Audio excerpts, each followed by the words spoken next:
Hello there, toy collectors. My name is Kevin, aka Toying Around, and I am very excited to bring you this special review. If anything, the Kim family, they're archetypes.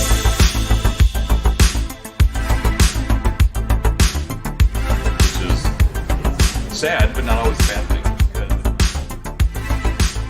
I'm okay. I have one. Let's, Do see all the name. Let's try them. Let's still try.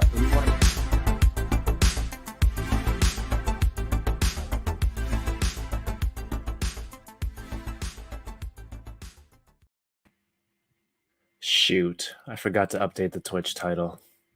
Dang it. What's up, everyone? Hello there. My name is Kevin, aka Touring Around. Welcome to the channel. What I usually do on this channel, I collect action figures and review them and do unboxings. But every once in a while, there comes along a TV show or movie that, gives us a lot of new toys. So I have the unique opportunity to sit with some friends and chat about. There's someone heckling me off camera right now, but to chat about these opportunities and toys, and it's always a lot of fun. You are watching the stream for Bad Batch Case of the Mondays, episode 14, called War-Mantle. If you haven't seen this episode yet and you don't care about spoilers, feel free to grab some seat and join us. If you haven't seen the episode yet, the replay is always here. It's a lot of fun. You can still watch it later. You'll probably be tempted to try and chat and heckle me at the same time, but that won't be live. But if you like what's going on here on the channel, please feel free to give it a thumbs up on the video, subscribe if you haven't already, hit the notifications. We do this every Monday night. I do unboxing Thursdays, 9 p.m. every week Eastern time, so feel free to come check it out. I just completed in July 31 straight days of content on the channel. So if that's something that you're looking forward to, or you need some background noise, I'd be happy to provide that. Just click on the playlist on one of the sidebars or on the channel over here. Tonight, I am way behind and I don't have any new introductions. I had to restart my computer right before this. So my first co-host, based off the top of my memory, this is episode 14. I don't remember anything. But Yoko is, oh shoot, I said the name first. She is a very fantastic streamer and a big time toy collector. This is my friend Yoko. There's the button. Let me be your background noise. Yeah. That's what you said. Yeah, of course. Me. You guys are great. How are you doing? I'm good, thanks. How are you? I'm a little out of breath because you asked me to go run and get something. Oh, did you get it? Yes. Okay. And let me bring on the other member of our panel here, a very, very fantastic actor and just a great all-around dude, and collects a lot of cool stuff as well. This is off the top of my head. That means it's sincere. A great all-around dude is what you came up with off the top of your head. Dude. A great all-around dude. What's up, Paul? Do I want to going to be featured in the next Star Wars character encyclopedia? Yes, that is so cool. Thank you. Congratulations. Thanks, man. Thank you. Teamwork. Yay, Right thank you, Yoko. In front of Cassian Andor. Do I want to open the private chat? I see there's 8 messages, and I imagine it's someone heckling me. No. Where's the support? Us? Heckle you? Always. Well, thank you again for showing up. It surprises me every week that you do, but I do. I am really thankful that you guys still put up with me. But there's two more episodes left, so you're basically committed.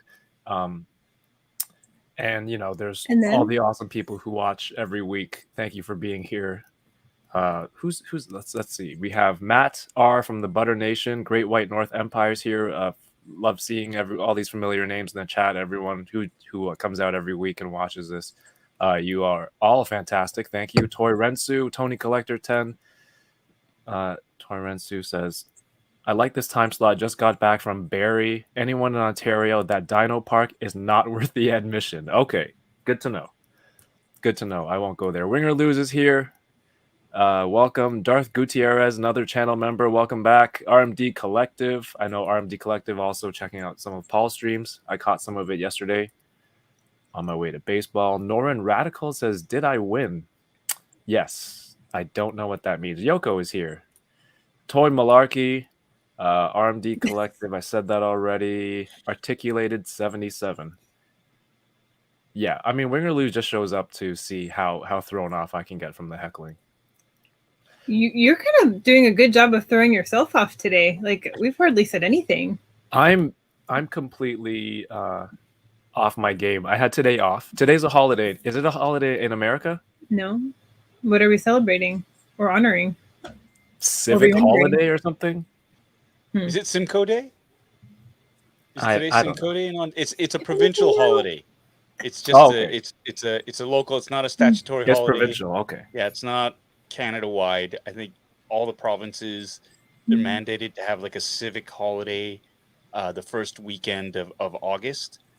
And I thought today was Simcoe Day. Simcoe was a dude from a very, very long time ago who did something to commemorate. Like I hope he wasn't. I know some of the guys beforehand used to like have a heavy hand in like the slave trade, like Dundas and all these guys. Like they tried to stop the emancipation of slaves and stuff like that. And so that's starting to change, and they're renaming one of the streets, one of the main streets in Toronto, Dundas Avenue. They're or Dundas Street.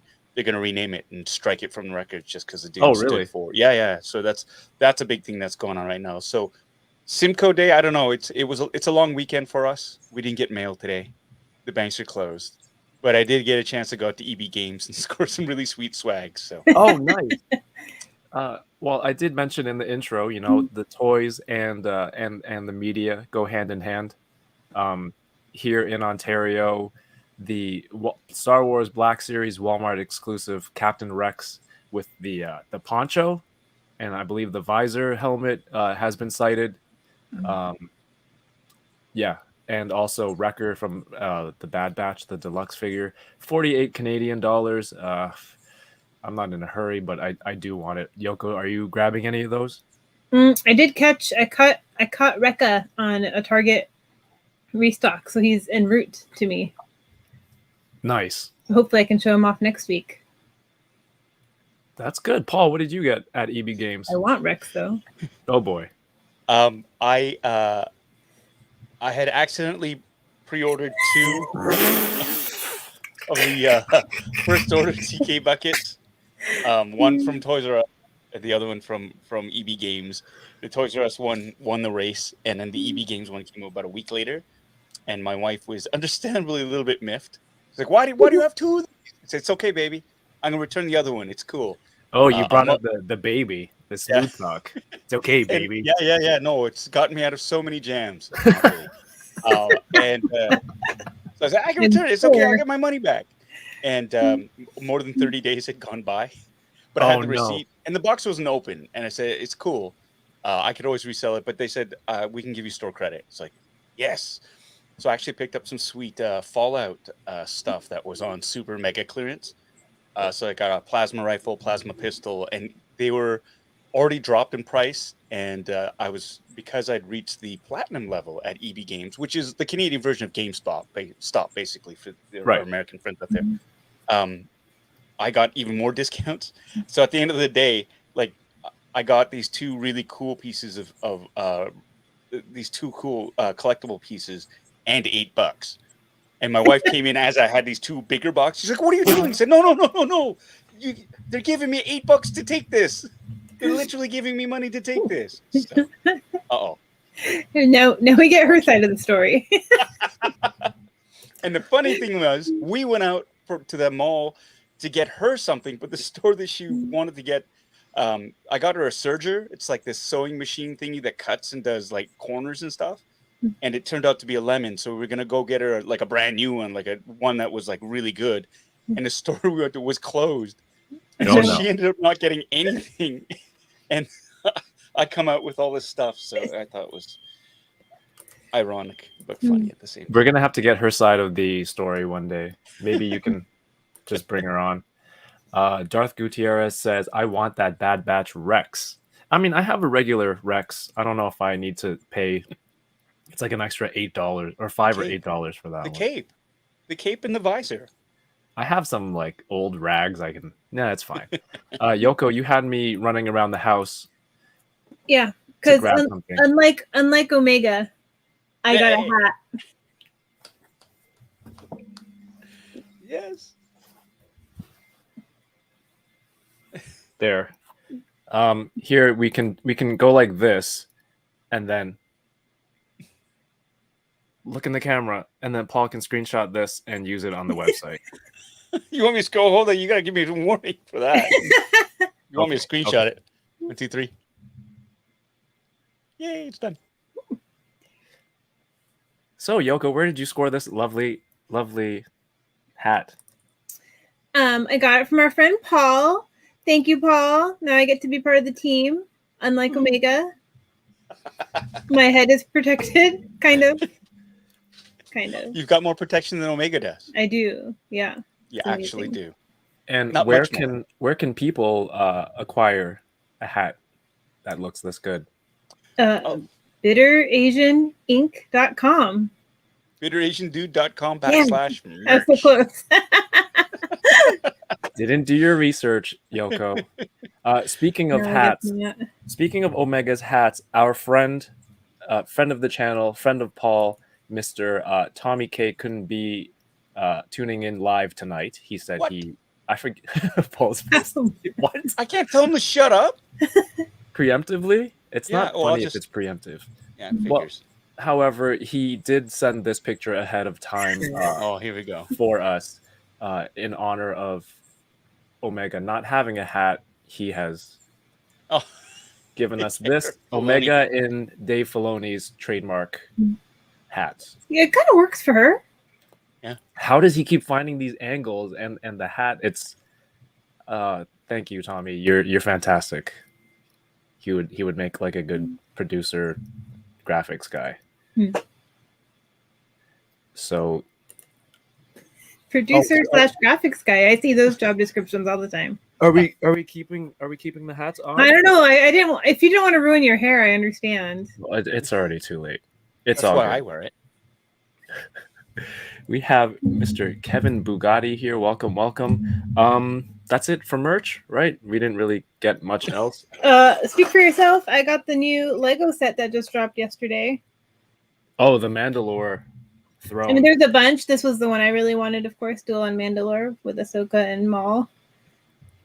And Yoko has a Twitch channel, twitch.tv/Livin La Vida Yoko. Will you be building this on your... You know what? Maybe I will tomorrow. Maybe I will. Sorry, did I Maybe put I you will. on the spot? This isn't Star Wars, but I got this one too. What That is allowed. That's so cool. Yeah. Now I just wanted to show off my Super 7 toy that matches Paul's shirt. Oh, is that what that is?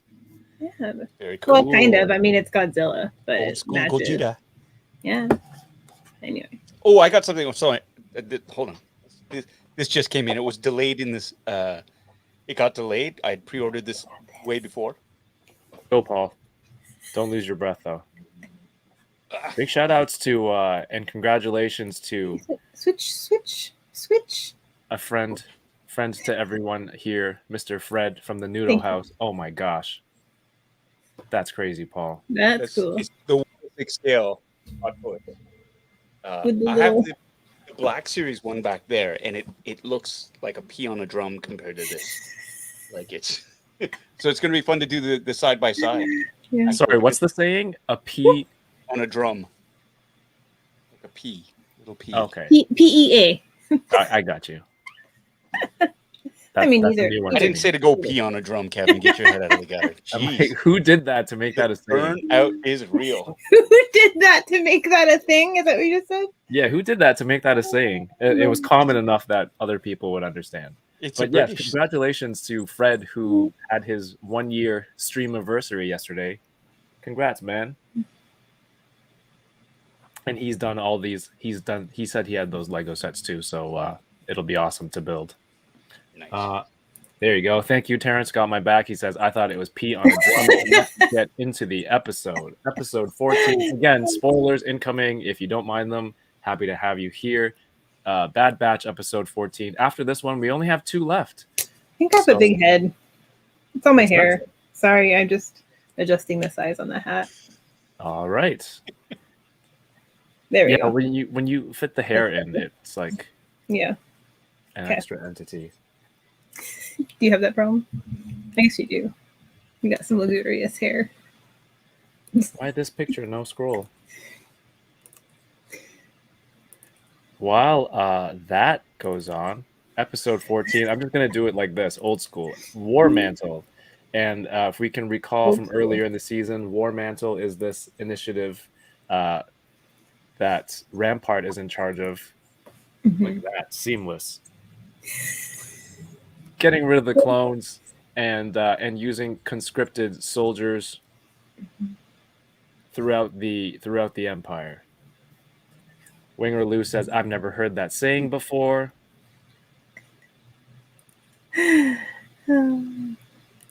And we start off the episode. We see a mystery trooper on the run.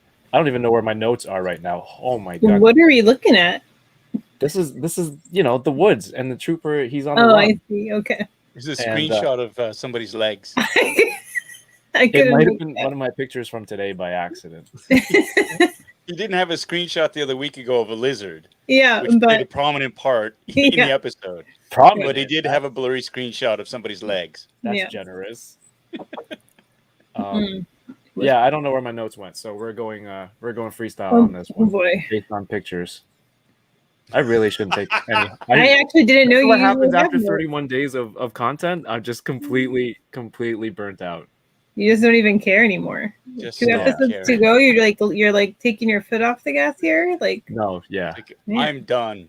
No longer am I held to a higher standard. I'm out of Free gas. for all time. This is really Lord of the Flies time for Kevin. And there's vodka in that cup mug. It's not even. This not is even straight coffee whiskey. anymore. Yeah. Mhm. We see this unknown clone. Hey, Captain Wrecked is in the house. Welcome. We see this unknown clone. He's on the run from those. I forget what those creatures are called, but like the Tusken Raiders had them in Mandalorian season 2. Dax. Yeah, and those things are pretty nasty. But this was a really intense chase scene to start off the episode with, and ultimately this trooper gets stunned and captured. Oh, there it is. He Oh, manages so to you leave get a a tracer screenshot of behind. that guy.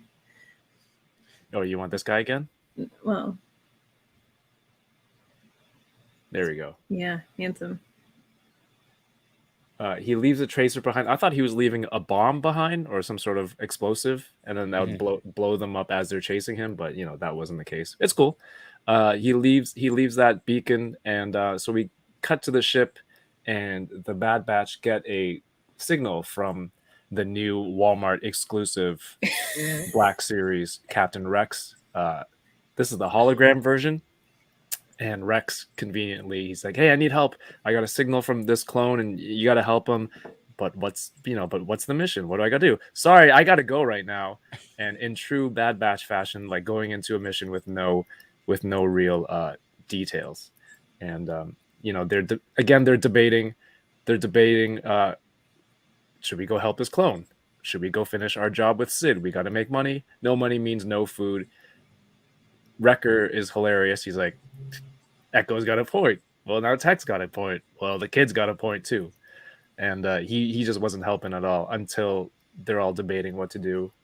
Until finally you get this look. Wait. Go back to the close-up.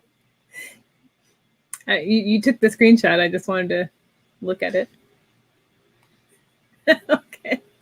Okay. Until you get this look from Echo, which ultimately sways Hunter.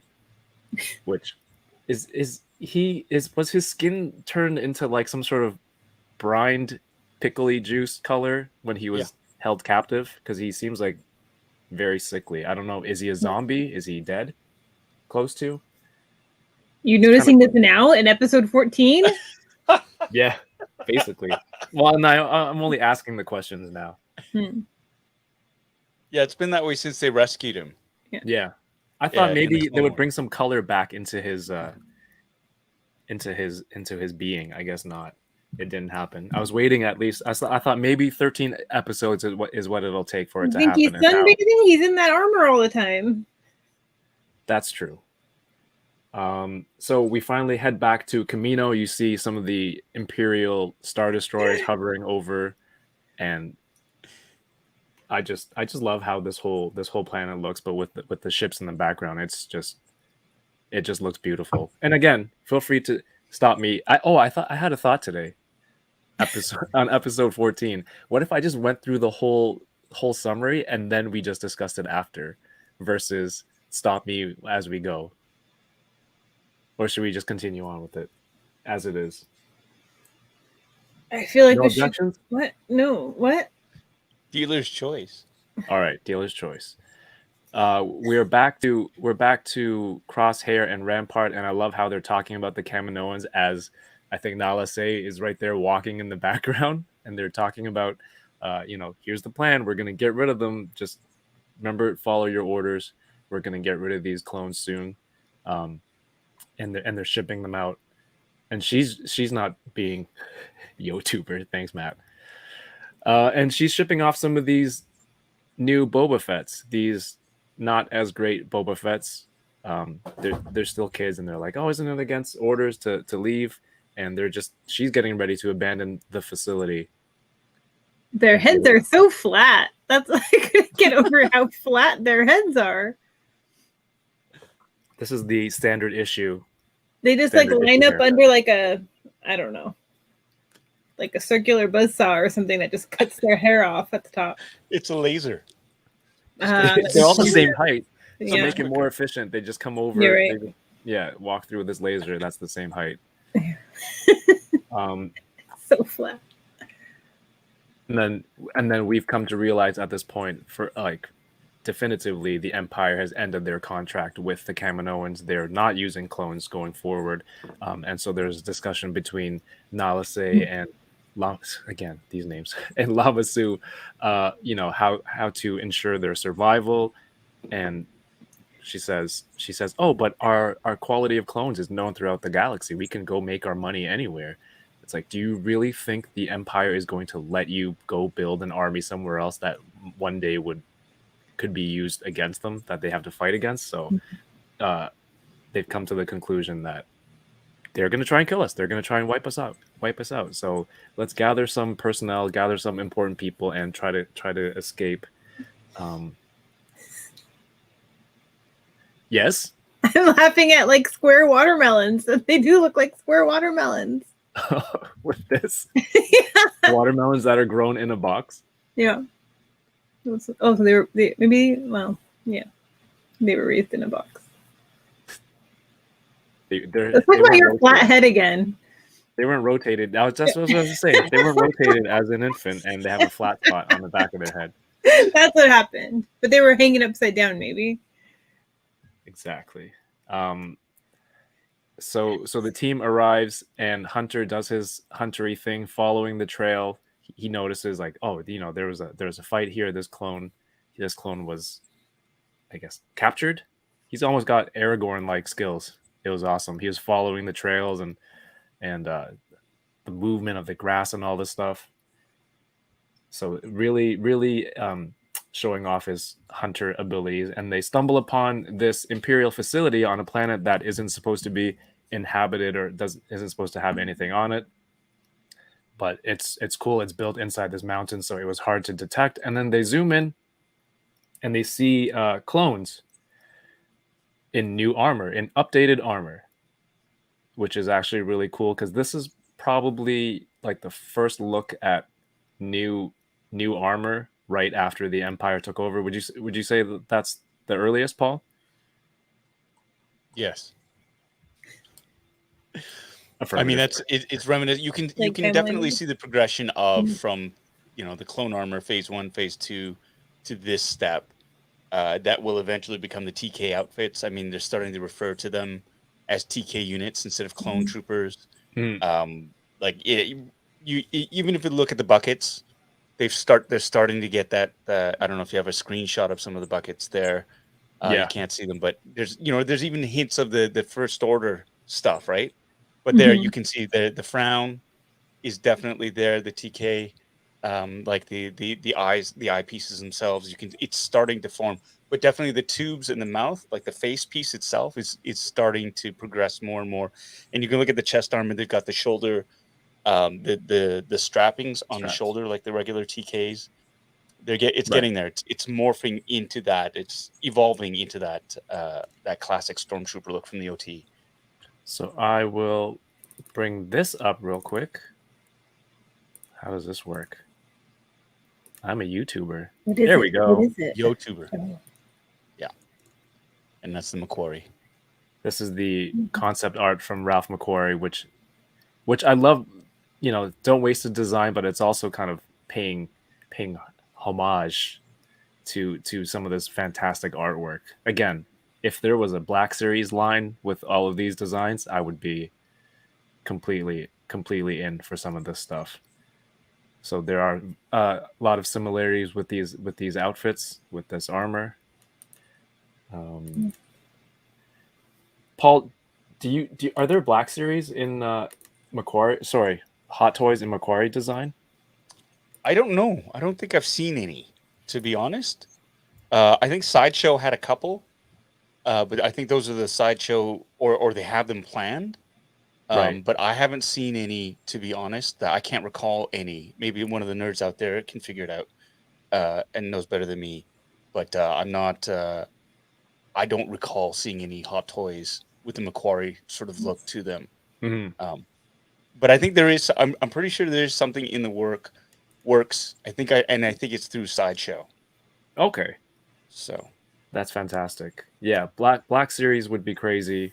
People in the chat, how do you feel about this concept art stuff? Yoko, do you like the Ralph McQuarrie concept art? I think it'd be. I don't know that I would collect it myself, but I think it would be really cool to see. You know. Okay, cool.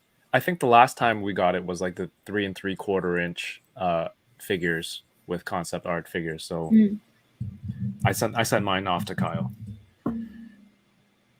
So the three, Hunter, Tech, and so let me ask you this: between Tech and Echo, what's the main difference? One interfaces with the computer with his hands, and one interfaces with his Inspector Gadget arm. Like, what's the main difference between those two, other than one's a smartass? Personality. Yeah. Right.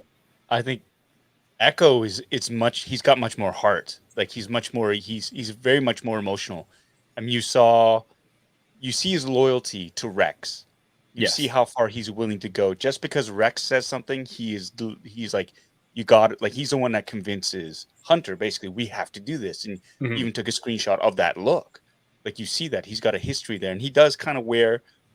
He's much more emotional than Tech, whereas Tech is very pragmatic. He's very detached in that sense. He's very analytical in that. And Tech has much more of a drier sense of humor.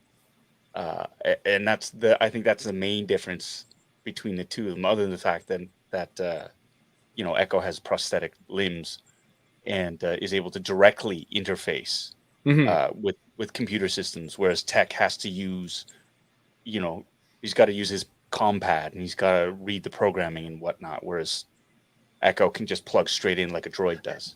So it's like port versus no port situation. We have a specific guy for this door that we need to open, or the system we need to hack.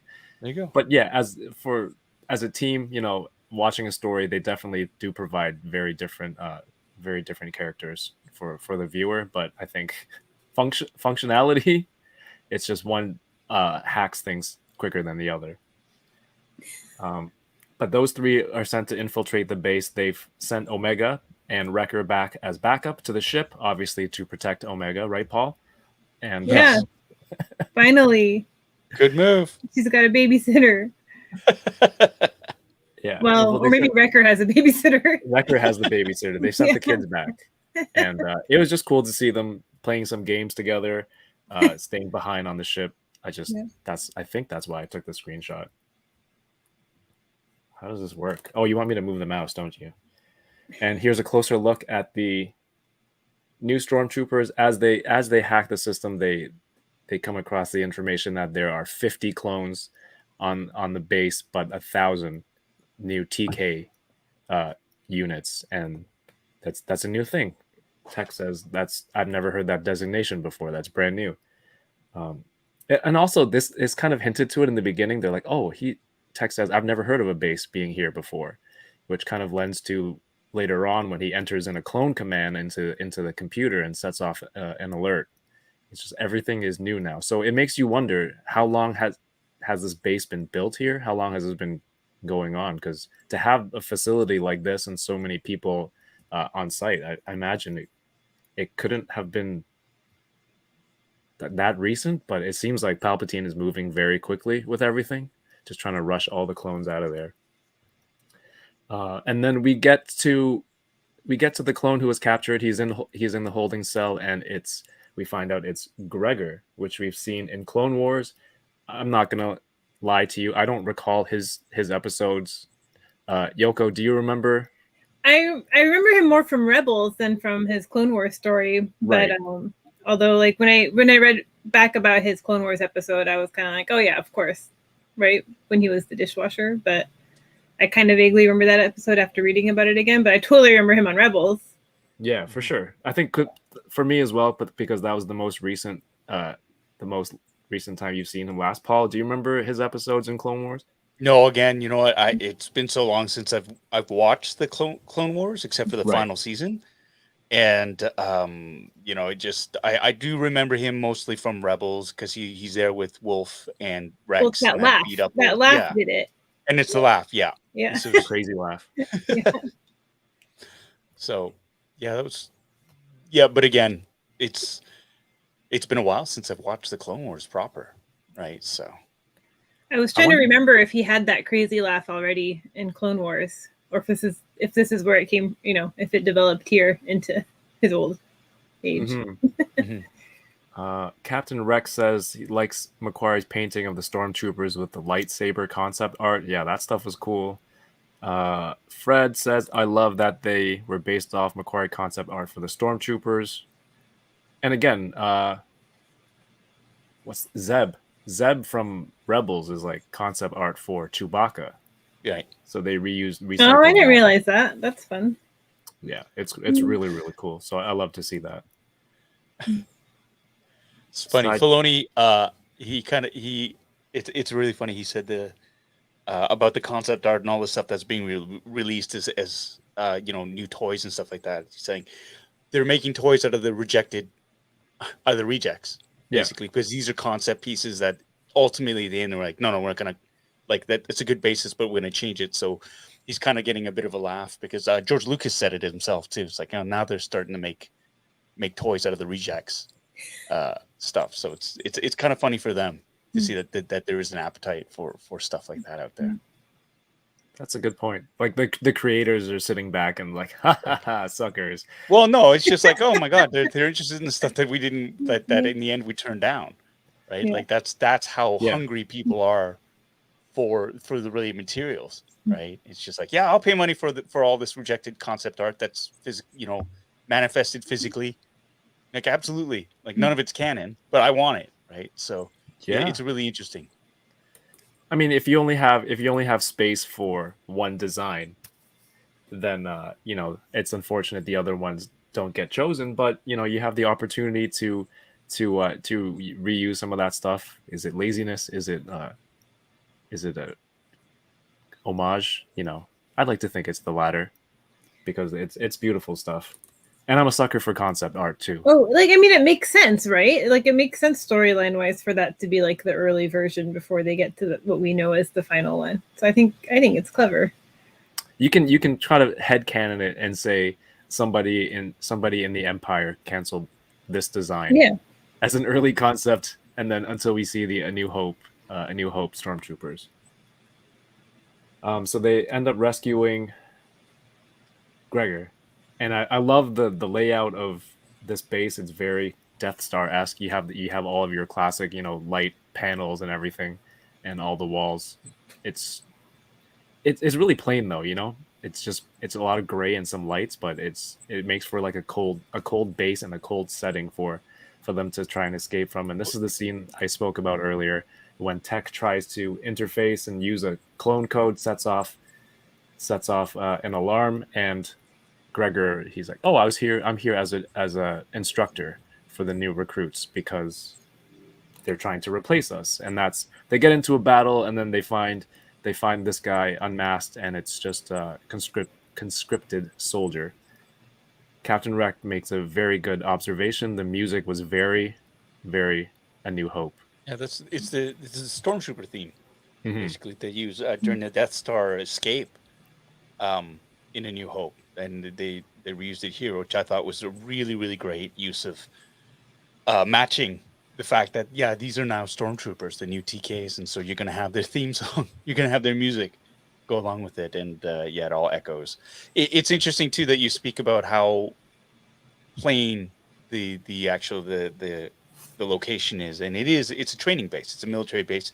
It's meant to be very Spartan, very minimalistic. Mhm. Shades of the Death Star, absolutely. Star Destroyers, it is purely military. And what was the other point that I was going to make?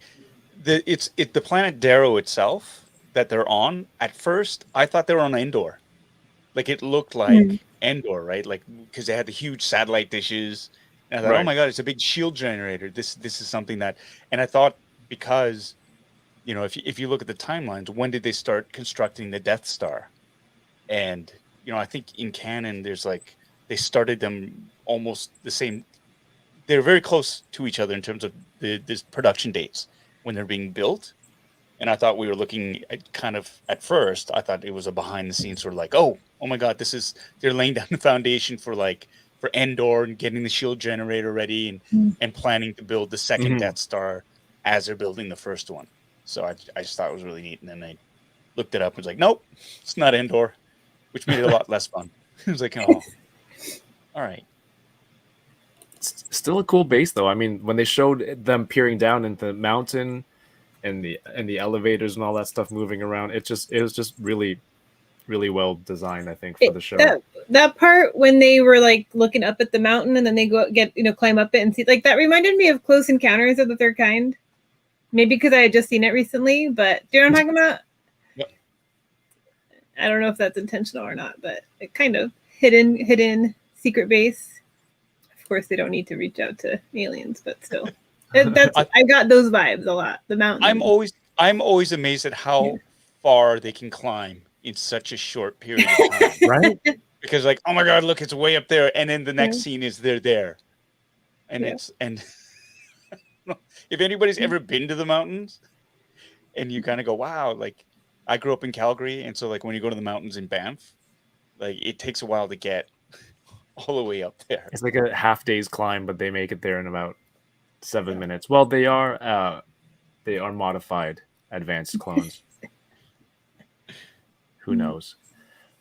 So the team finds out, they see like these, Gregor's like, these are our replacements. They're getting rid of us. And Paul, when you mentioned, the clone rebellion theory last week or the week before, and if Palpatine decides this is his way to take out the clones, you have a 1,000 to 50 units, of TKs versus clones. They should be able to take, just split up all the remaining clones, spread them out so they're weaker, and then it seems like Palpatine's strategy is quantity, and this is the theory that Terrence has dubbed Order 67. It's very reminiscent of Order 66. Where you surround your target with a bunch of soldiers and take them out. They're definitely, but they're milking all the clones for what they're worth, right? Because they're using the clone commandos to train the TKs, and so it's not like they're not throwing the baby out with the bathwater just yet. They're gonna milk them and use them until every last drop. I mean, if you like the next sequence is they're on Camino, and they're transporting all the clones off, right? They're not leaving them on Camino. They're transporting. Like, where are they taking all these clones? What are they gonna do with them? Right. And I think that's the thing, that it's going to happen. And I think, the spark is going to be, I mean, we haven't gotten to it yet, but with what happens to, Nala Se and Lama Su. Nice. So I think that's going to be it, because I don't think Lama Su is going to go quite that easily. But it is, I think there is going to be a big mess later on. Well, hopefully it happens soon, or maybe In the season next two 2. episodes. In I season think 2, that'll be the cliffhanger. It'll be Yeah. the beginning of the big uprising. Oh my God. right? And I love how Hunter questions. He's like, Gregor. He's like, I thought you said you trained these guys. They suck. And then Gregor's like, yeah, I'm not going to teach them everything. There are replacements. Like you don't want to train your replacements to be better than you, then you're out of a job. So, and we find out that once Gregor was brought to this facility to train these new stormtroopers, and he didn't like that they were being replaced. That was like his main reason for trying to escape, and the Empire wasn't happy with that, which is why he, at the beginning of the episode, tried to flee the base. And I guess that kind of sets up, if people, stormtroopers can't shoot anything. They seem like they're very poorly trained. Some people believe that, oh, there's specific scenes where they specifically didn't want to hit the target because they want to let the Falcon escape with the beacon on. But maybe they really are bad soldiers, and this kind of sets it up that Gregor was sabotaging their training to begin with. It's called plot I like armor. that. No, I honestly think too, at the same time, if you want to compare pound for pound a clone versus a conscripted or volunteer army, the clone will win, will be the superior warrior, just because they have been specifically created for that purpose. I mean, you see the little flat top group of like buzz hungry like soldiers who want, like, am I still going to be a soldier? That's his only question. Are we Yeah. still going to be soldiers? Like, what? And so they're specifically raised to be that. So they've gone through, theoretical war simulation training, tactics, everything, Their whole versus lives. somebody who's coming into it and basically going through basic training or boot camp. It's in the military today. You can get to a certain proficiency after like a number of years of training, but you're never going to be as good as somebody who spent their entire life training to be a warrior. Right. And that's the big thing right there. So there's going to be a disconnect in terms of skill level. I think later on there will be an evening out as the humans or the non-clones get more experience and get more training and more lived in sort of experiences with tactics and whatnot. But at this point right now, I mean, it's obvious that they're all still raw recruits. Right. So, well, the little clone was like, "Am I still going to be a soldier?" And Nala says, "Yeah, yes, you will. That's what we made you for. That's what you were made for." Yeah. And they've been, modified and optimized for peak capabilities and training their whole lives, versus some of that elite squad from the earlier episodes. It's like, you know what, the Empire is giving me a job and a place to stay and food, so maybe there's like the odd soldier who has been trained, but there might, like you said, someone who's just taking the basic training. So but then that's when Palpatine tries to compensate for that with the number of recruits, so quantity over quality. Our team who's infiltrating the base so they get into some tunnel, I forget what it was called, and they get a signal out. They're like, okay, we need extract over here, and Omega gets to pilot a ship, which was awesome to see. And Gregor's got a crazy face. He's like, all right, let's do this. He's perfectly fine with letting the kid fly because he can go blow things up. And he's got the crazy look on his face. They end up on the side of this mountain here. I think it looks... Is this all CG, or is part of it painted and then, they add some of the characters on? Because some of these backgrounds are looking more and more just really lush and detailed. Mm-hmm. So I don't know. I don't know if it can be pure CGI. Like even original trilogy, a lot of the backgrounds were like painted, like in the Death Star. When you look in the hangar with all the soldiers and stuff, it was a painted backdrop that they used with all some of the stormtroopers. So I don't know if they're doing something like that, just mixing media there. But it looks... Oh, that's the wrong button. It looks really great.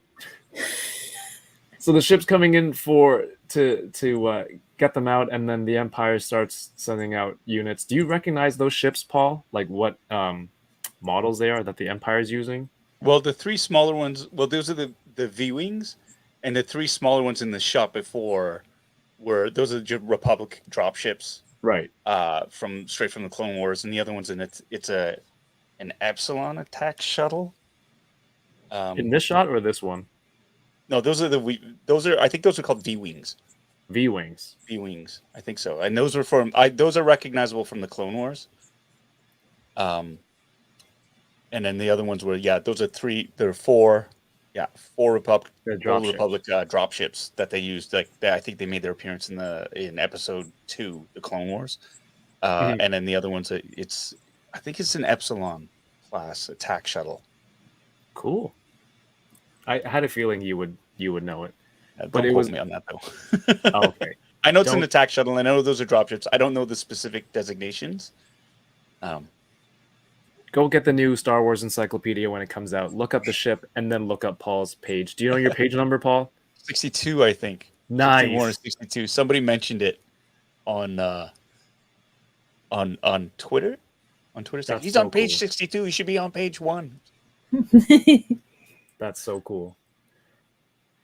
Maybe if you were in there as Appa, but those are the ships. And then Donkey gets his moment.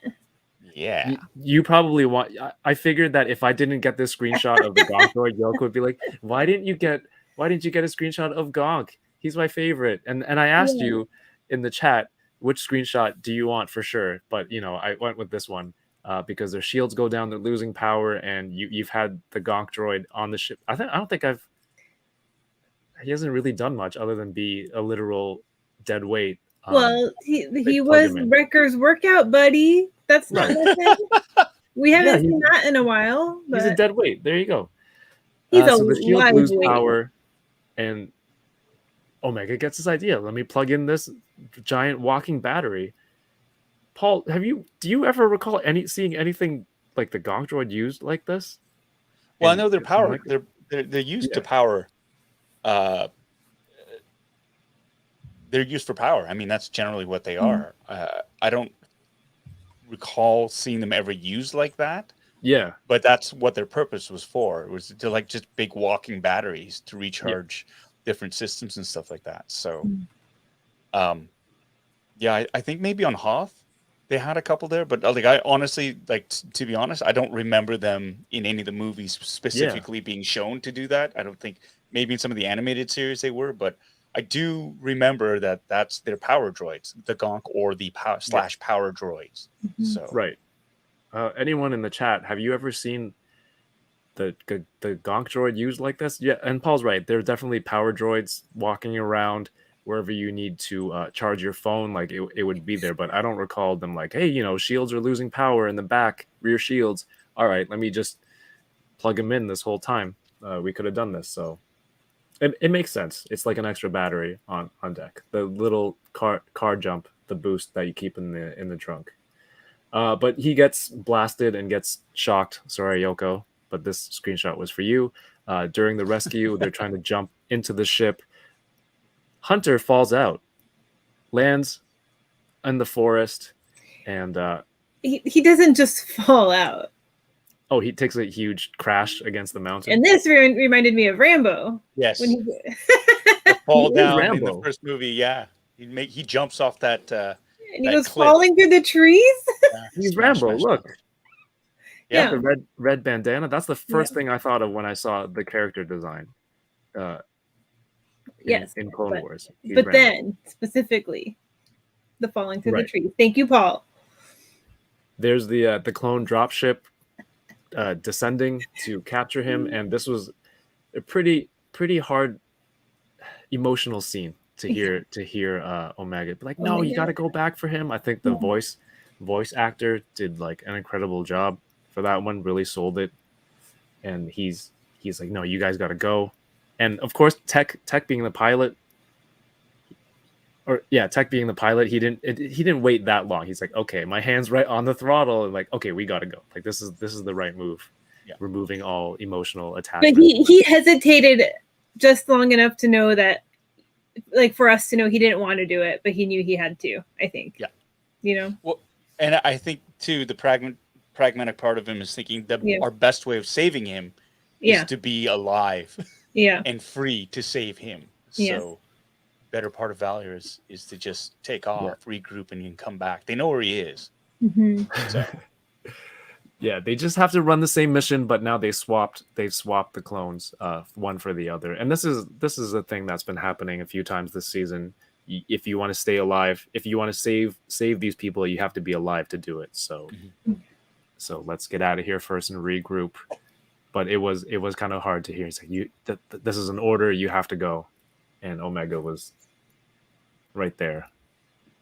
Yeah. Obviously, That was a little heartbreaking. And man, he had this whole platoon kind of descend on him. 3 ships. That's crazy. And then just before we wrap it up, I thought it was funny that the Kaminoan, I forget which one this one, he was like on his tablet on his phone, just chilling, and then Rampart just opens the door. Yeah, he can just walk in anytime. But Rampart's found out that Nalase is trying to gather personnel to leave and flee, and he's decided that, you know what, I have use for a Nalase. I have use for a scientist in the Empire. I don't have that was a great line. I have no use for a politician, and he just leaves the other one there. Are we supposed to assume from this that they kill him on the spot? We didn't hear anything though. You didn't hear anything, but the doors closed. Why leave? Did they escort him away? They could have. But then he did say, like, you know what, they're going to terminate us when they get the chance. He says that earlier in the episode. Maybe that's I feel like if they killed him, we would have heard a gunshot or something. yeah. I was definitely waiting to hear the muffled sound of a couple of blasters go off. So. And then a body hitting the ground. And the final scene, which I think we've all been waiting for a long time. John Rambo is here. I mean, Hunter is here in holding, and he finally sees Crosshair one-on-one. Crosshair does the interesting thing. He takes off his helmet, and then he opens the doors, and he says, I was hoping for the whole team, but just one will do. End episode. What do you make of that line? Chat, what do you think of that line? Paul, Yoko, do you think it means like, hey, I finally got you? Or like, you know what? I was waiting for the whole team. I think the twist is he wants out, and he was hoping the whole team would be there to help him make an escape. But you know what? I guess with just one will do. That's kind of my take, or maybe my twist. I thought that maybe he let Gregor escape or something to lure them, thinking it would lure them to try to rescue him. And that's how they would catch the Bad Batch. But like, why will one do instead of he does want the whole team, or is he going to use that as bait for the rest of the team? Yes. One is a start, and plus it's Hunter, right? So you shut up, Tommy. You shut up. Welcome back. Wow. He got it in there first, I think. Well, technically I got it in before. Wow. That's true. So there you go. Preemptive strike. Paul, do you think it's just straight up as it is? He's just finally found his target, Crosshair? Yeah, it's an interesting, premise that you bring up, that, he wanted to he wants to escape, and Hunter's good enough to help him escape. I don't know if I necessarily agree with that, because I think Crosshair is probably skilled enough to get away just on his own if he wanted to. True. And so I think if he really wanted to get away, he would have been gone by now. And I really do think he's like, good. I would have preferred all of you, but I'll get all of you eventually because I have you. And he knows right now he's going to exploit the fact that he has Hunter, and he will exploit the Bad Batch's their feelings for him. It's just to show how ruthless Crosshair has become, that he will sacrifice his brother to wipe out his entire family type thing. Right. I do want to take the time to shout out Ironhead Alex, who is fantastic from the Infinity Equation, and a fan a friend of the channel here. He says, I really like what they're doing with the Kaminoans post Revenge of the Sith. Yeah, because because the prequels weren't boring enough with trade sanctions and stuff like that. Let's talk about more business deals with the Kaminoans. However, he says, Yoko, I watched your Black Widow theory video. Also subscribe, so you got a sub there. But he also thinks that you are nuts. So there's two of you who think I'm nuts. I have to watch Everybody the movie so I can watch that video. I know. Everybody else thinks I'm onto something. It's okay. I accept it. It's quite possible that I am. Well, his mission, they don't need any of. Sorry, it wasn't Crosshair's mission to actually get Omega back. It was to eliminate them. The person who wanted Omega back was the Kaminoans, where they contracted the bounty hunters for. So yeah, that's right. He's the Empire? Yeah, the Empire has no need for Omega. They just want the Bad Batch wiped out. The Kaminoans wanted Omega so they could secure their deal or hopefully renew their contract with the Empire. Right. Now, do you think because her DNA? Do you think because Rampart has taken Nala Se, and not just because she's scientifically a genius, but do you think because they want to continue using the clone technology, not specifically, maybe not to breed more soldiers, but we all know Palpatine, he has dabbled in cloning. You see it in the sequel trilogy with Snoke. You see some of it sort of occurring in from the Mandalorian, even where they have the base there and they're showing that they are cloning. They're still using the cloning technology. Do you think then that Nala Se might try to leverage getting Omega back as being vital to her research in terms of cloning? Because that's another possible angle. Because if she's been captured by the Empire and they say, okay, get to work cloning, do you think perhaps she would say, well, I need this one individual? Because what's so special about Omega now? If they're no longer using clones, they don't need clones. They don't need them. They don't need Omega. Unless there's something else about Omega that I think she has an attachment to Omega. That's why she wants her back. Getting her back alive was her goal, whereas Mama Sue was just like, just get her back. I don't care if she's dead or not. Right. We just need her genetic material. Yeah.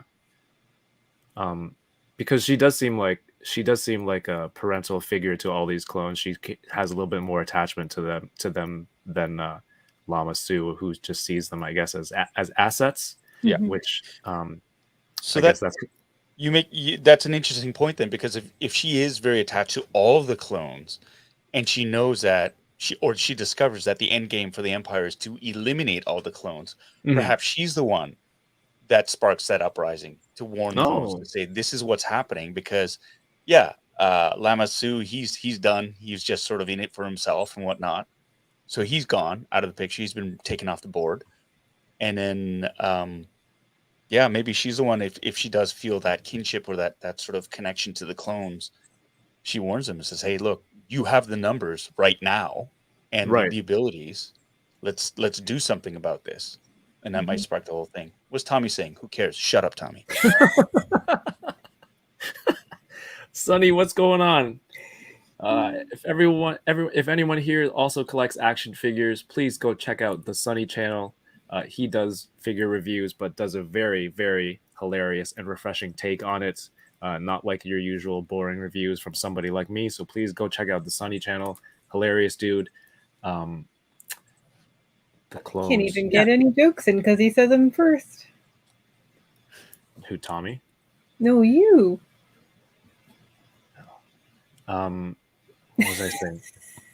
Oh my God, it was like a retroactive dig. I just got that. Sorry. That was brilliant, Yoko. Stop egging her on.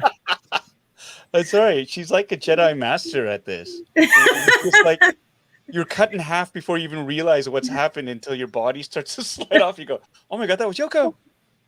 And you're gone. So instead of Filoni, it's like Yoko. Yoko. That's what it is, man. He's so unamused. We are but cannon fodder. Well, you are. It's amazing. You're like the Washington Generals of this live stream. I don't even She's know the what Harlem means. Globetrotters. She's She's Harlem just Globetrotters. Sweet Georgia Brown, man. She's just like posterizing you and dunking. And it's just like making Slams. pauses and like winks at the camera, right? As your face is like squished down and slam. It's incredible. This is a clinic. This is a clinic. Well, I'm glad I've started this program. Season 2 two canceled. Looking for new hosts. Somebody with a Wikipedia page, preferably. Oh, Man. the shot Okay, across yes. the bow. What was I going to say about the What clones? What does your Wikipedia page say, Kevin? Nothing. Also nothing. Also nothing. Also nothing. With no reference to what that means. It just says also nothing. Anthony's Arcade says, "Hi, Yoko. Loving your collection. Do you have any of your original childhood toys?" I do, but my original childhood toys are mostly in storage, like on my My Little Ponies. Speaking of My Little Ponies. Oh my God! Plug your. It's all right. We already talked about my Black Widow theory. But yeah, no, thank you. I was lucky. My parents kept a lot of my stuff, so I have a lot of things in storage and behind me. I feel like Nala Say is kind of like, what's his? Oh shoot, the guy who made the Death Star. Galen Erso? Yeah, Galen Erso. It's kind of the same situation. They're forced into working for the Empire.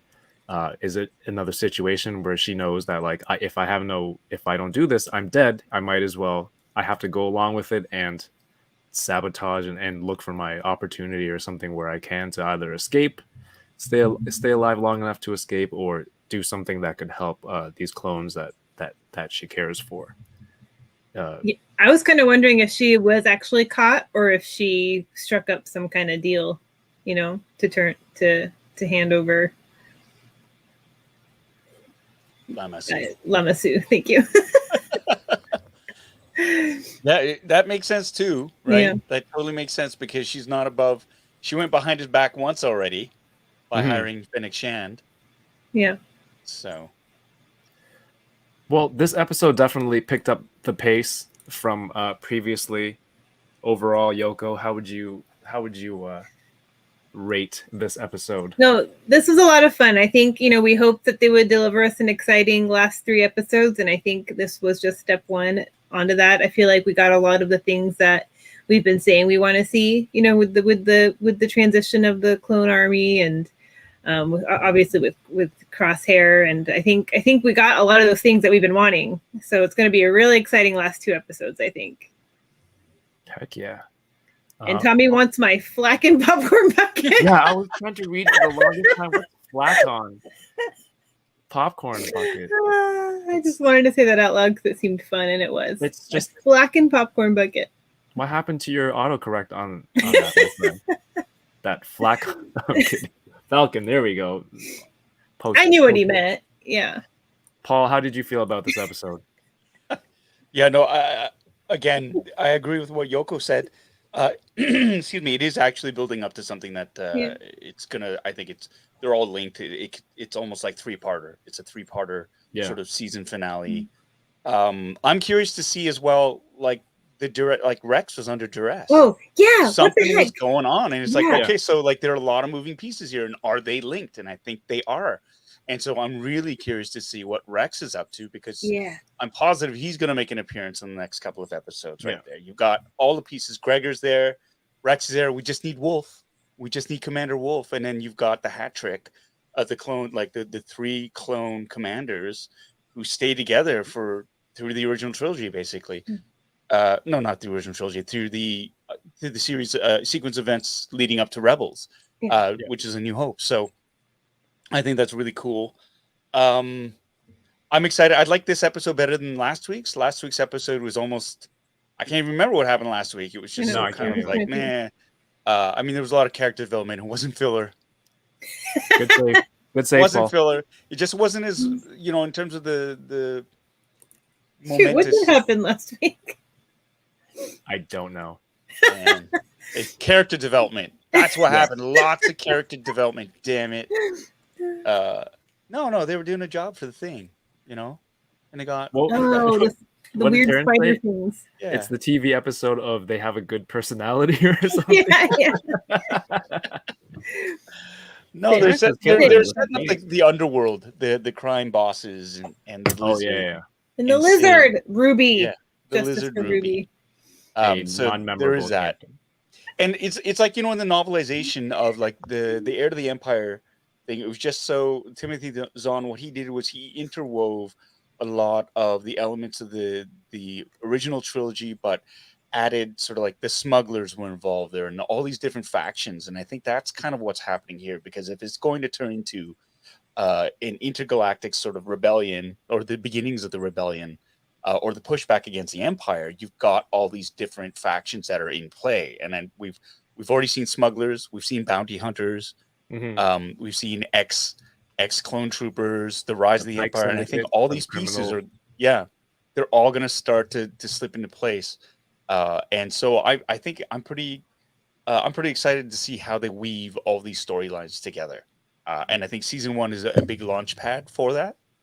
And yeah, looking forward to the Last next episode was Infested. Infested. We didn't talk Yes. about either with Gregor and the inhibitor chip situation, Yeah. right? What's Well, he's what's brain that? damaged though. Gregor's got. I mean, that was the thing, He right? had the Like, whole amnesia thing, so Yeah. maybe that's why Oh, he okay. was safe Yeah. from that. Interesting. yeah, and then I think later on I read it up really quick on Wikipedia, that he created a blast to sort of save them, and he's like actually brain damaged now.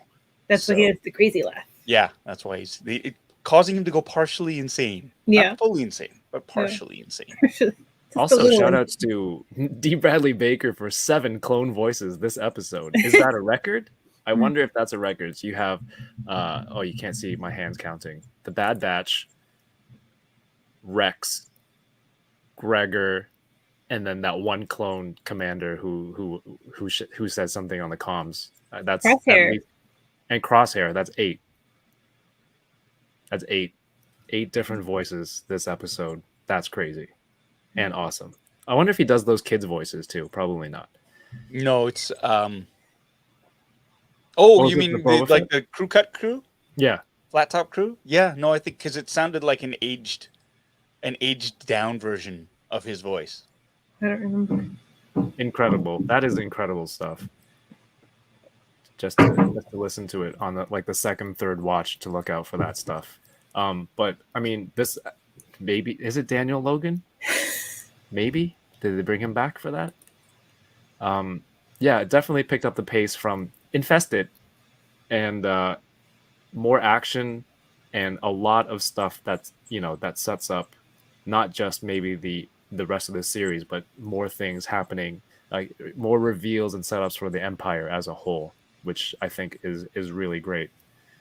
To see like the very early clone armor, or sorry, stormtrooper armor, TK armor, is just really cool.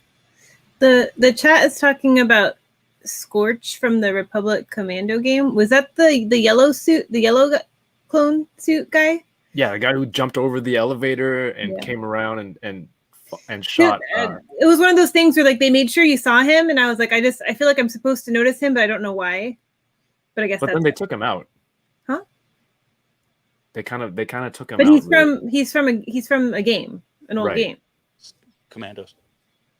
which is noteworthy. You know- right?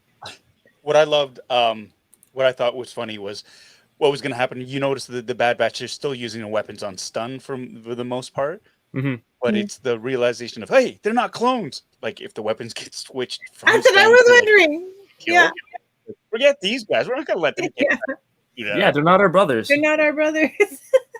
Let's go. Well, the ship came in, the door opened, and Wrecker just let loose. He was not using stun. His phasers were not set to stun. They were on. Well, I don't think On you can regular. fire. I don't think the blasters can fire at stun at such a rapid rate. Perfect. well, He right? did not So, care at all. No fucks given. Oh, I And, swore. Sorry. Actually, I really liked that moment when I thought it was cute when Omega's trying to fly the plane. She's like, I can't get it closer, and then Tech's like, that'll do, thank you. And she just like Jumps scooted right out of on. the way. Yeah, like she's understanding her place too. It seems like with them, right? And so she's like, "All right, I did enough. Time to let the pros handle it now."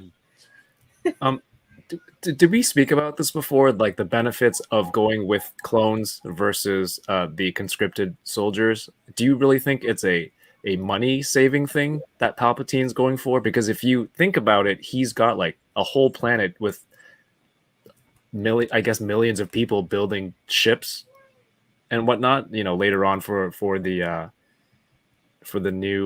new order that you see in the sequel trilogy. Is cost efficiency really his number one goal right now, or is it just I don't want to build a army out there that can turn on me one day?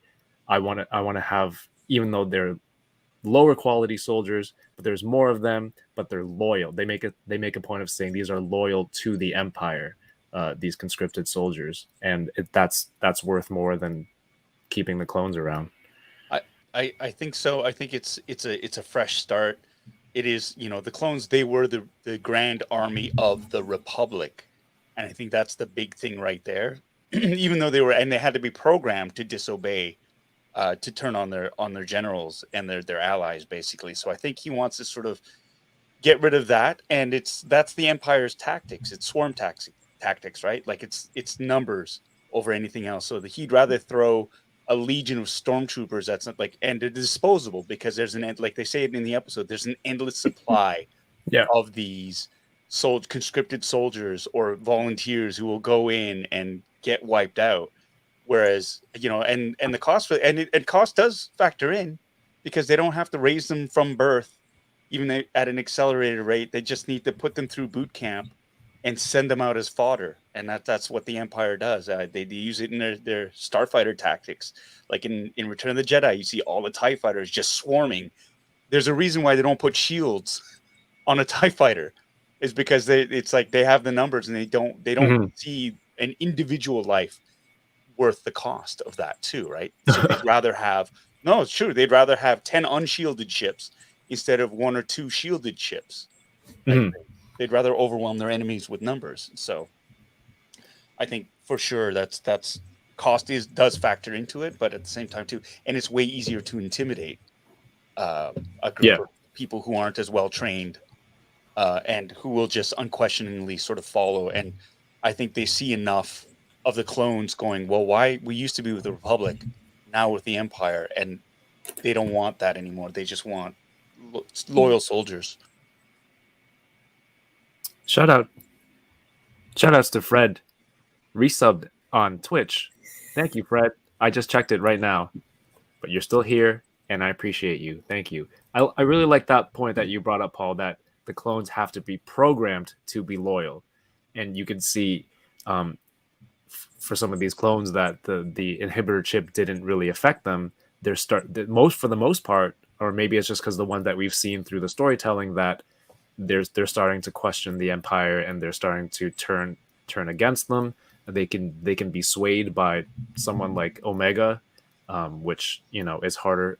Why make soldiers like that going forward when you need to have that kind of control versus someone who wants to be part of the Empire, who wants to kind of serve and make sure that the Empire goes on and kind of survives with their service. So again, when Gregor says like thousands of people lining up loyal to the Empire, I thought that was a really, really specific wording for that line.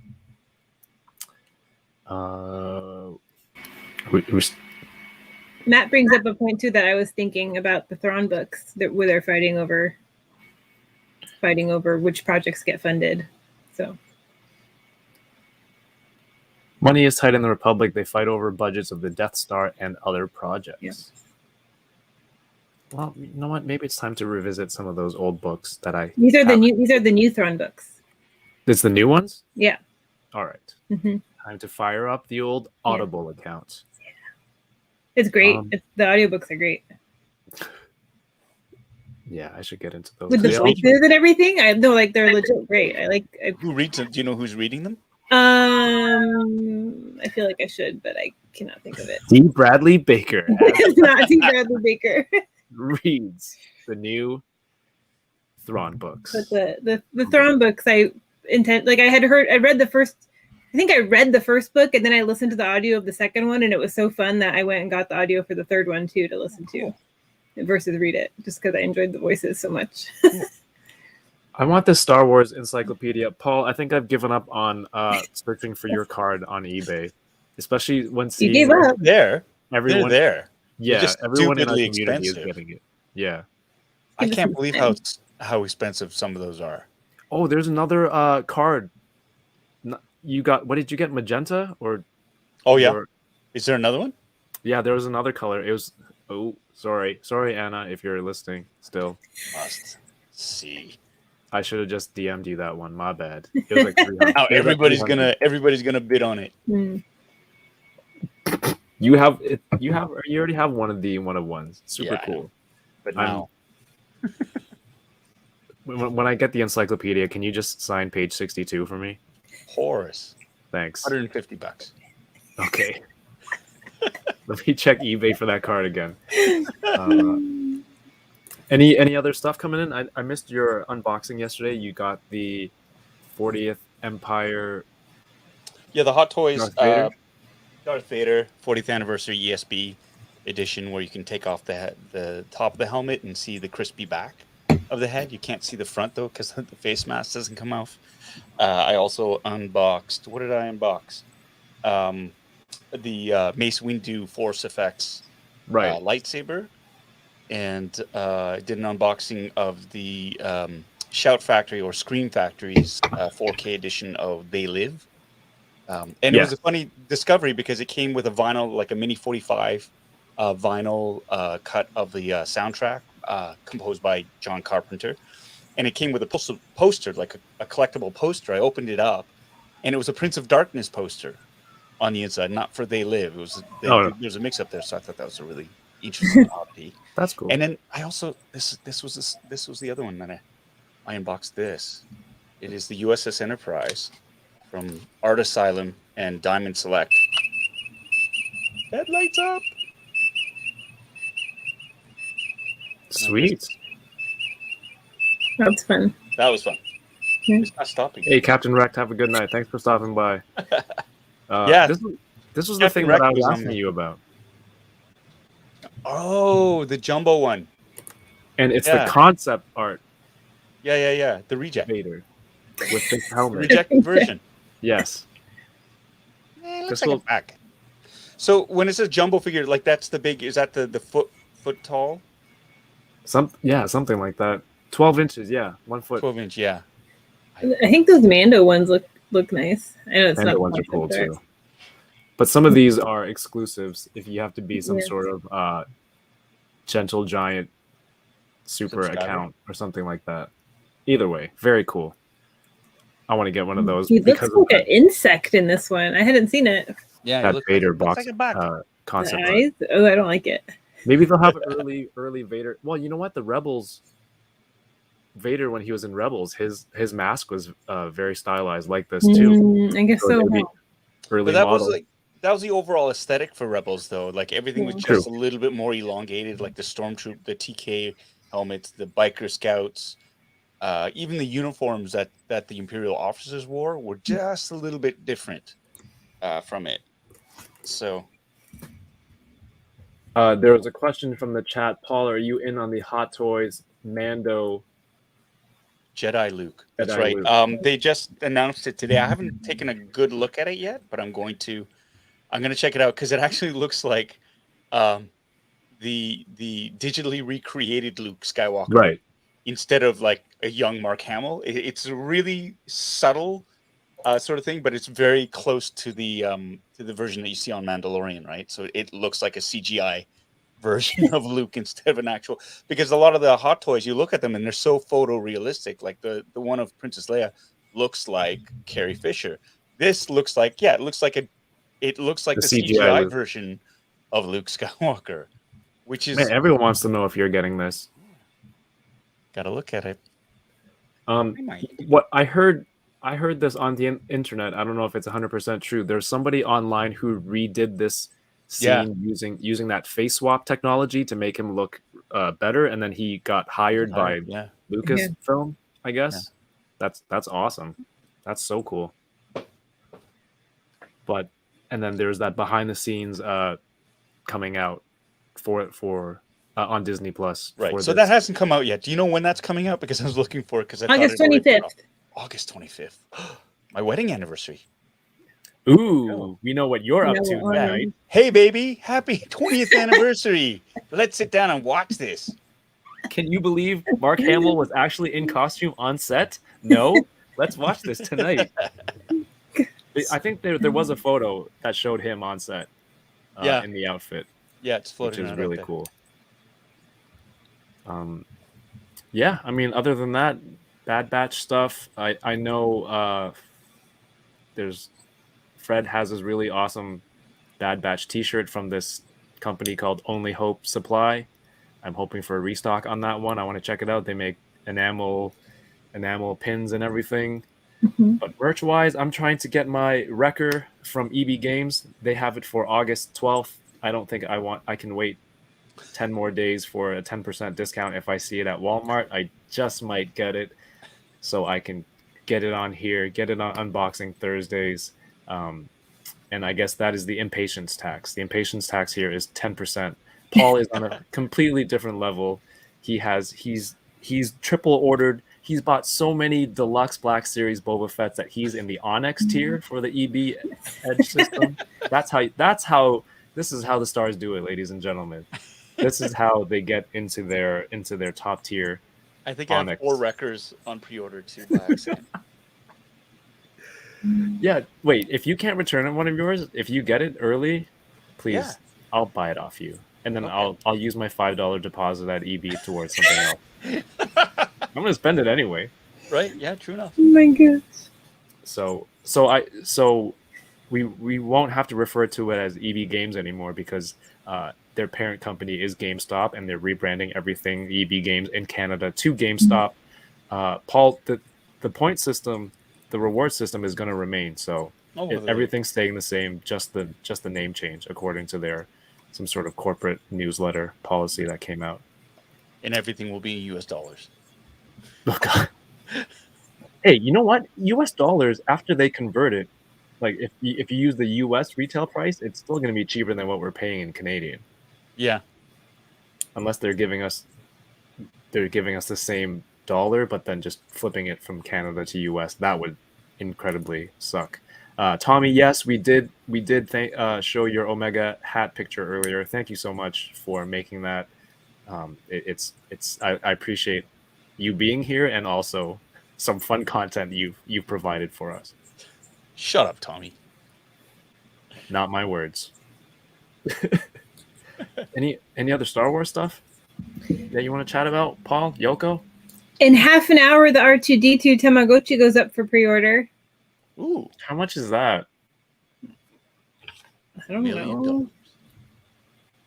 It's not that Where is much. Where does it go on pre-order? Where is it? Amazon. Is it Amazon. Let me send you a link. Oh, there it is. Oh my gosh. Do I need this? do you Yeah, kill a there's droid two now? versions.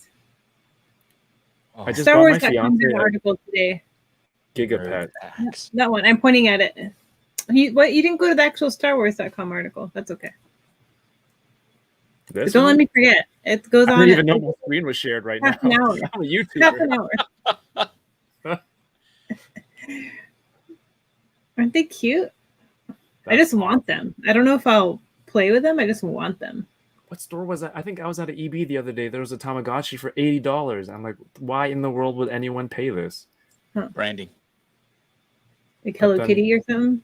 Gudetama. Yeah, it was probably a crossover one. This is available November. What? November 11th. Orion. Oh, Read. pre-order Keep August 2nd. reading. Good job. I like the C-3PO pen. I don't know. We bought a clearance Gigapet, and that's been fine. It's Not a the dime. same thing, but okay. What's the difference? It's not a Tamagotchi and it's not R2D2. Fair enough.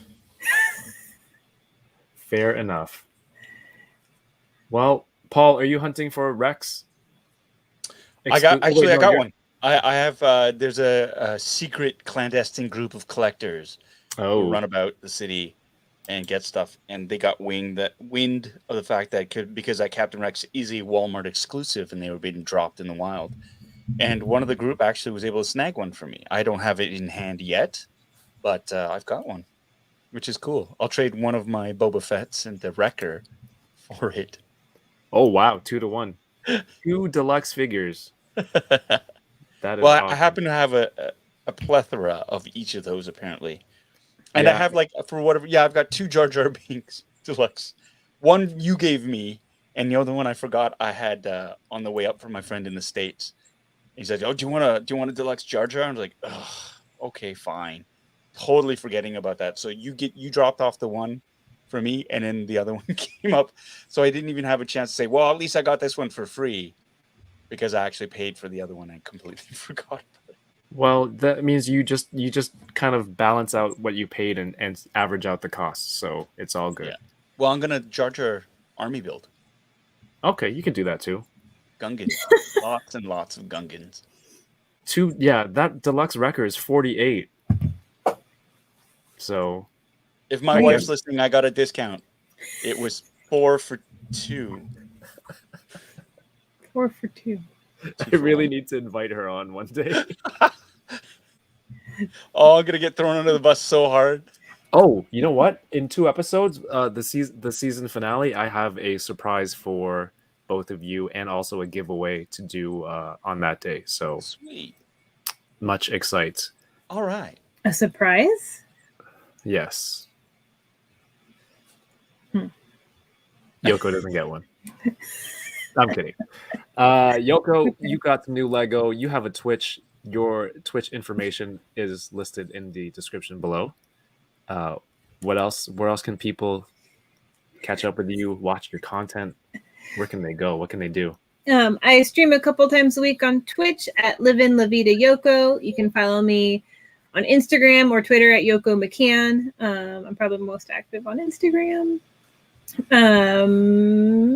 That's really all I have to talk about now.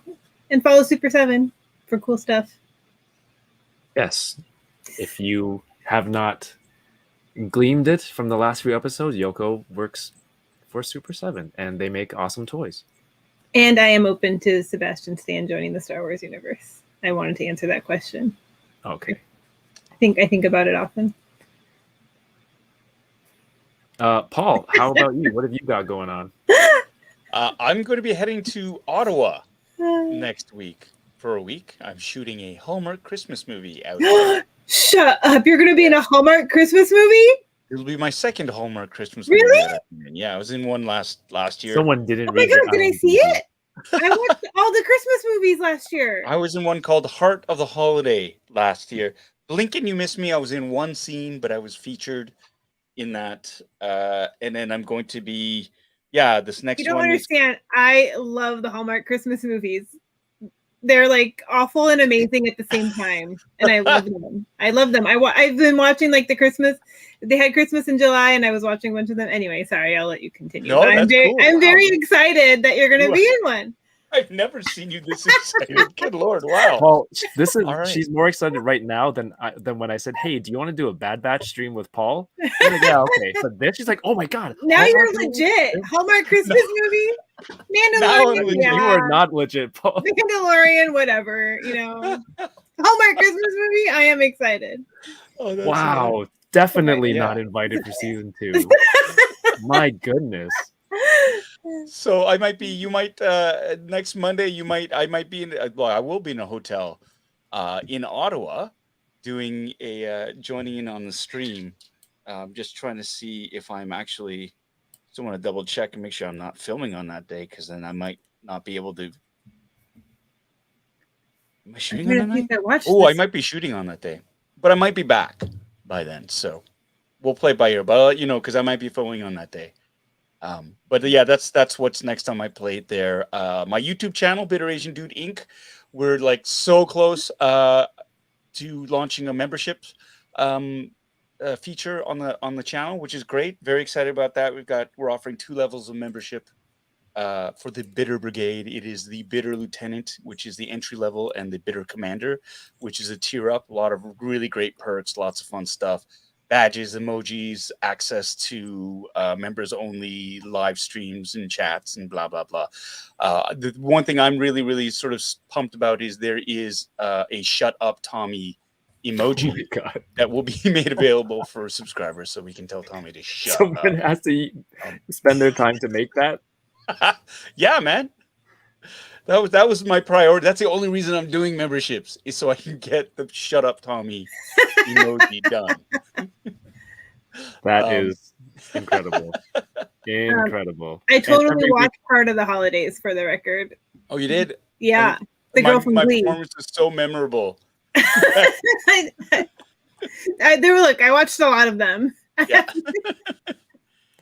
I love that every week after week. This is the point where Paul reminds me that feel free to join, become a channel member here on YouTube.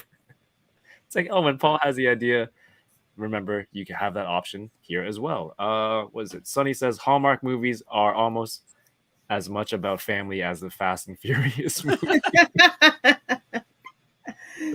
Almost, but not Oh my quite. gosh. Now That's I need to awesome. rewatch Heart of the Holidays. Borderline harassment if people are just gonna spam it in the chat. Oh my I'm god. gonna make a welcome Tommy emote for right here. I think that's it. Oh, for myself, you can check out the new website, the new-ish website now, toyingaround.ca. There's toy news here, all of the other content from the channel. If you're not on Instagram, if you're not on Twitter and stuff, they'll be posted here. Pre-order links and whatnot. There is also a shop within the website. There's a Devourer of Worlds t-shirt available for pre-order until this Sunday, August the 8th. So feel free to throw some of this stuff in a cart. Check out some of these older designs I'm trying to clear out. So they're priced a little bit lower, moved to sell, to make space for more inventory. So check out toyingaround.ca. If you're on Instagram, I am at toyingaround. We have Paul is Angry Appa, and Yoko is Livin La Vida Yoko. The only suggestion in the chat right now, I think, which emoji for the next thumbnail. Alex says, high school yearbook pose with the fist under the chin. Which one is that? And also, thank you, Robert Thomas, for the follow over on Twitch. I don't think it's an emoji, but we can do it for sure. Is it like this? That's what they do to babies. It's so creepy, right? They Yeah. take the infants and like they prop their heads up. The with their tiny newborn little ones, and then they stuff them in like that mesh sack, and they Yeah, look like man, a little what thing, the hell? like a baked potato. A sack of oranges. Yeah, that's a weird one. It's shoved in a sack? Because like the newborns are so bendy. So We're thinking of Baby Yoda. Okay. yeah. Shoved in a sack. All right, so are we doing this one? I don't remember taking a yearbook photo like this. Because Is it centered? Oh, you like guys that. The last one looked like we all got something jammed in our eye. Did you notice? We all look like I think Winger Lou. Shout out Winger Lou. Well, that's why I tried to be more dramatic and you nixed it. Shout outs to Winger Lou for always sharing in his story that we're going live tonight. Thank you so much.